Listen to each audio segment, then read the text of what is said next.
What's going on YouTube? It's your man Denzel Martyr back with another video. And as you can see from the title, called A Soldier's Tale, Why I Joined the Army. Y'all about to get the inside scoop. This is a never before told story. This is my full testimony of why I came in the military. The ups, the downs, the wins, the losses, the triumphs. So before we get into it, I'm gonna need y'all to go ahead. Y'all see down in the side corner right there, it's a little red button and say subscribe on it. I'm gonna need y'all to go hit that.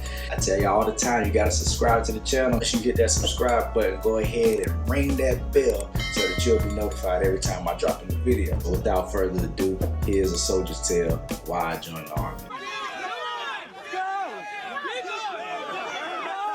So I'll go ahead and say, joining the Army was never my plan. I was an Army brat. My mother, she had been in the military my entire life.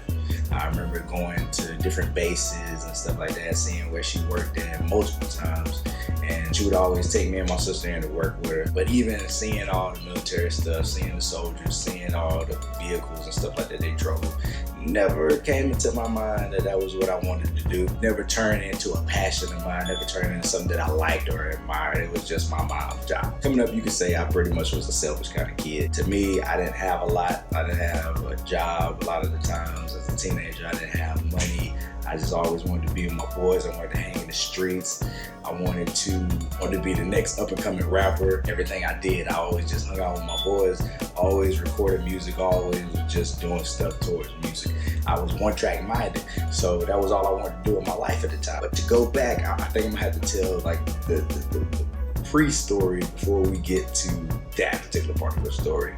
So let's take it all the way back to when I was in 7th grade. This is not a well-known fact unless I tell it, but I actually failed my 7th grade year in school, mostly because I was trying to be a class clown.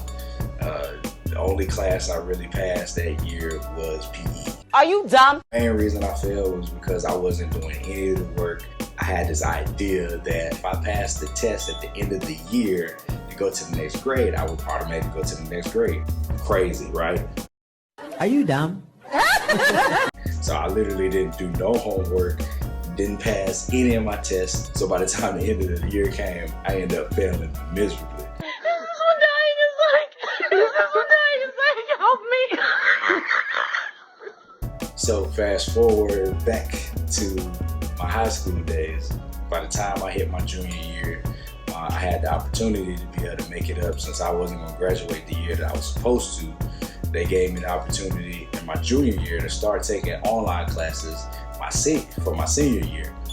And in doing so, if I completed all of my online classes, I would be able to pretty much graduate a semester early. So how it worked out was I ended up working my behind off that entire summer in my junior year, going into my senior year. And then by the time my senior year, I only had to do the first semester. So the second semester, I was out of school. And so by that time, me and my mom, we started like really butting heads because, you know, I'm at the stage where I'm like 18 going into 19 years old. And the conversations about what are you about to do with your life keep coming up more and more often. And so, you know, me, like I said, all I wanted to do was music. My mind was on music.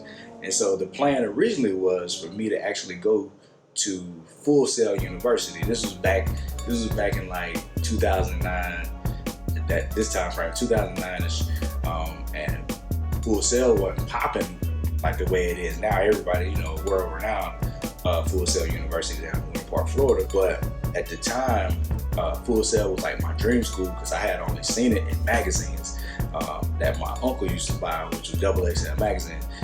And so that was what I wanted, and my mom knew that. And so we looked at the tuition. We seen that, okay, it was a little pricey because it was like super high back when they first started out, because they had so many celebrities always coming to the school, and the graduation rates was actually pretty good. So the music program, recording arts, to learn how to be a producer, it was definitely successful, and so they definitely had a hefty price on it. And so my mom was like, she was going to use her GI Bill for me to be able to go, but we needed to find another school that could possibly provide the same teaching, the same course, just for a cheaper price. And we ended up finding a school called First School in Orlando. First School was actually a private college that I was going to be able to attend. We actually went down, we got to see the whole campus, see the facility and everything like that. my eyes lit up. You know, they had all of the latest gadgets. They had the computers, the MIDI keyboards, the recorder studio, the green room, the cameras. You know, they was teaching everybody the works. They were showing you everything that you needed to be able to get into the industry. And so my junior year, we went and visited. Like, I was all for it. I was gassed. I was like, yes, this is it. This is what I need. I'm on my way into the music industry. But somewhere in there, my mom started seeing how I really wasn't trying to spend time with the family. I would always like be gone. Like, I was literally chasing girls all the time, literally hanging out with my boys or at the studio, recording music as much as possible. So me and her, this is when the conflict started to happen. Me and her, we started butting heads, always arguing.